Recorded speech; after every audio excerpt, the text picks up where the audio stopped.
உதவி கேட்டு இந்த பதிவு. ஜயான்னு ஒரு 6 வயசு குழந்தை, தசை நார்ச்சிதைவுன்னு ஒரு நோய் இருக்குல்ல, குழந்தை சாமி மாதிரி இருக்குன்னு சொல்லலாம். அப்படி ஒரு குழந்தை நடந்து போகிற வீடியோ பார்த்துட்டு அதுக்கப்புறம் தடுமாறி நடக்கிறது பார்க்குறப்போ மனசு ரொம்ப ஒரு மாதிரி ரொம்ப டிஸ்டர்ப்டாக ஆயிடுச்சு. 25 கோடி ரூபா அனுப்புகிறாங்க. எந்த குடும்பமும் அவ்வளோ பண்ண முடியாது. இது ரொம்ப ஒரு கைண்ட் ரெக்வஸ்ட். ரொம்ப உங்களெல்லாம் ரொம்ப கெஞ்சி தான் கேட்டுக்கிறேன். ஏதோ வீடியோ நிறைய மில்லியன் வியூஸ் போகுது. ஒரு 10 லட்சம் பேர் ஆளுக்கு 250 ரூபா கொடுத்துட்டா ஒரு குழந்தைய காப்பாற்றிடலாம். ஆம்புலன்ஸில் யாராவது போனால் சாமி கும்பிட்டுக்குறோம், யாருக்காவது ஏதாவது ஆச்சுன்னா ஐயோன்னு வருத்தப்படுறோம்.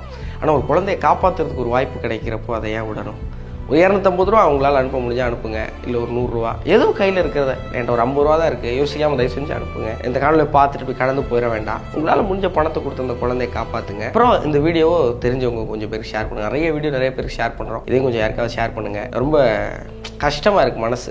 அப்புறம் ஒரு சின்ன ஒரு புத்துணர்ச்சி என்னென்னா, அந்த குழந்தைய காப்பாற்ற நமக்கு ஒரு வாய்ப்பு இருக்குது, அப்புறம் முயற்சி பண்ணிடக்கூடாது அப்படிங்கிற ஒரு ஆதங்கம் தான். நிறைய இப்போ இதில் ஸ்கேம்லாம் நடக்குது, வேறு பயமுறுத்திட்டு இருக்கிறாங்க. அப்படி எதுவும் இல்லைங்கிறத உறுதிப்படுத்திட்டு அந்த காணொலி பண்ணுறோம். நமக்கு ரொம்ப தெரிஞ்சவங்கிறத உறுதிப்படுத்திட்டாச்சு. கோபிநாத் அண்ணன் அவங்களுடைய இன்ஸ்டா பேஜில் போய் இருந்திருக்கிறாங்க, நியூஸ் சேனல்ஸில் வந்திருக்கு, இன்னும் நிறைய இடத்துல பார்க்குறோம். அவங்க அம்மா அப்பா ரொம்ப சிரமப்படுறாங்க. நம்ம வீட்டில் ஒரு பிள்ளை இருந்தால் விட்டுருவோமா? விட மாட்டோம்ல. அதனால் உங்களால் முடிஞ்ச பணத்தை அனுப்புங்க. அந்த ஜிபே நம்பரு அதெல்லாமே கீழே இருக்குது. தயவு செஞ்சு ஒரு குழந்தையோட உயிரை காப்பாற்றுறதுக்கு கொஞ்சம் கை கொடுங்க.